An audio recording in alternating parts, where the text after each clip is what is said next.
কাল ছিল হনুমান জয়ন্তী, তাই সকাল সকাল স্নান সেরে তড়িঘড়ি করে চলে গেছিলাম বজরংবলীর মন্দিরে। আর ওখানে গিয়ে তো দেখি ভক্তের লম্বা লাইন। তারপর আমরা দুজন মিলেও খুব ভালোভাবে পুজো দিই।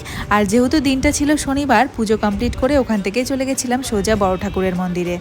বাবার কাছে ধূপকাঠি আর প্রদীপ জ্বালিয়ে বাড়ি চলে এসেছিলাম।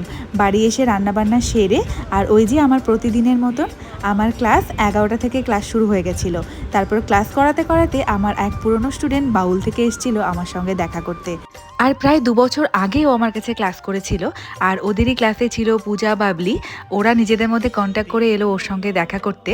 ওদের ব্যাচে আরও সবাই ছিল, কিন্তু সবার তো আসা একসঙ্গে সম্ভব হয়নি।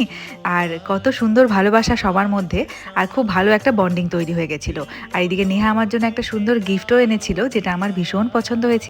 সব মিলিয়ে আজকের দিনটা বেশ ভালো কাটলো। তারপর সন্ধ্যাবেলা চলে গেছিলাম মার্কেটে আমার ওই বাড়ির গোপু সোনা আর লক্ষ্মী ঠাকুরের জন্য পয়লা বৈশাখের জামা কিনতে।